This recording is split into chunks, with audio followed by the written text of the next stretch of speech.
Assalamualaikum warahmatullahi wabarakatuh.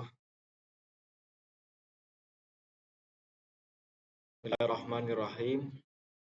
Kepada Bu dosen mata kuliah Akhlak Tasawuf, Ibu Siti Asyah MAG. Perkenankan, saya Ahmadun Nafi, mahasiswa PJJ PAI IAIN Syekh Nurjati Cirebon, kelas A28. Perkenankan, saya di sini untuk menerangkan salah satu materi dari mata kuliah Akhlak Tasawuf guna untuk menyelesaikan ujian akhir semester pada tahun ini. Saya akan menerangkan tentang pemikiran tasawuf Imam Al-Ghazali. Bismillahirrahmanirrahim. Yang pertama, biografi Imam Al-Ghazali. Imam Al-Ghazali lahir di kota Tus, Iran pada tahun 450 Hijriah atau bertepatan dengan 1058 Masehi. Dengan nama asli Abu Hamid Muhammad bin Muhammad bin Muhammad bin Ahmad At-Tus. Sejak kecil dia sudah menjadi anak yatim karena beliau ditinggalkan ayahnya. Namun sebelum meninggal, ayahnya menitipkannya ke salah satu sahabatnya untuk mengurus pendidikannya. Dan Imam Al-Ghazali pun cukup beruntung karena berada di wilayah yang ditinggali para penyair, penulis, dan ahli dalam bidang agama Islam. Selanjutnya, pendidikan Imam Al-Ghazali. Imam Al-Ghazali mendapatkan pendidikan dasar di tanah kelahirannya, yaitu di kota Tus. Ia belajar ilmu agama bersama seorang guru bernama Ahmad bin Muhammad Raskafi. Imam Al-Ghazali kecil telah pandai berbahasa Arab dan Persia. Ia kemudian belajar mengenai ilmu usuluddin, ilmu mantik, usul fikih, filsafat, dan madhab-madhab besar Islam. Selepas itu, ia melanjutkan pendidikan di bidang ilmu fikih di Jarjan. Guru Imam Al-Ghazali saat itu adalah Imam Haramain di Naisabur.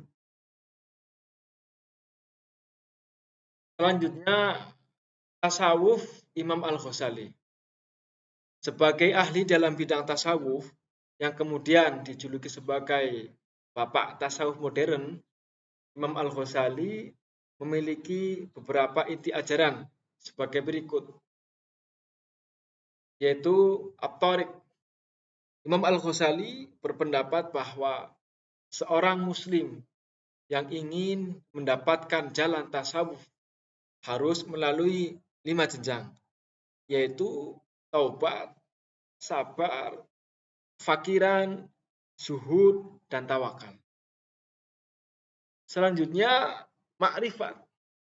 Setelah 5 tingkatan at-thariq, yaitu sabar, kefakiran, zuhud, dan tawakal, Imam Al-Ghazali menganjurkan untuk memahami makrifat atau memahami pengetahuan terkait ketuhanan tanpa keraguan sedikit pun. Imam Al-Ghazali menekankan setiap umat Islam mengetahui pengetahuan tentang Allah Subhanahu wa Ta'ala tanpa meragukannya.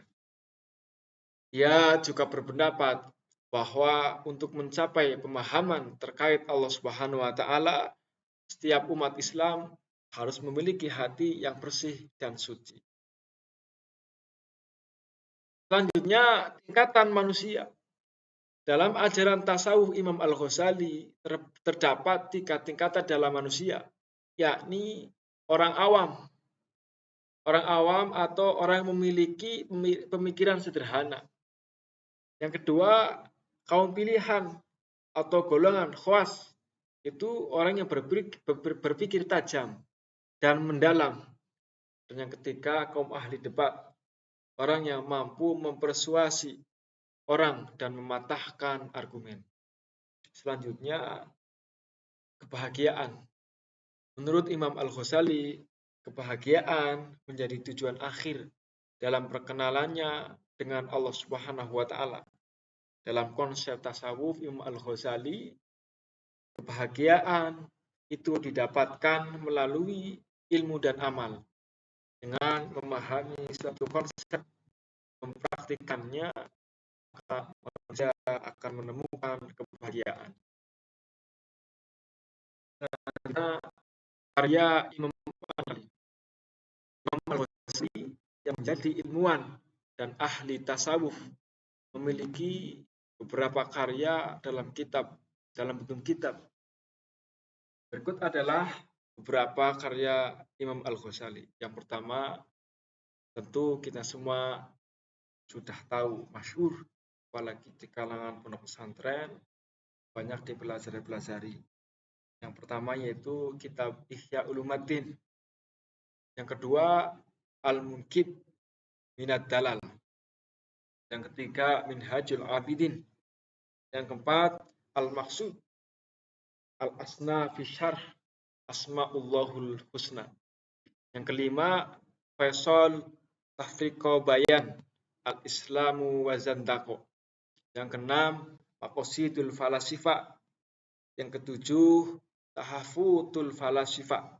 Yang kedelapan, Al-Qistasul Mustaqim. Demikianlah keterangan dari saya mengenai tentang pemikiran Imam Al-Ghazali. Apabila banyak kesalahan, saya pribadi minta maaf yang sebesar-besarnya. Billahi taufiq wal hidayah, wa ridwal inayah. Wassalamualaikum warahmatullahi wabarakatuh.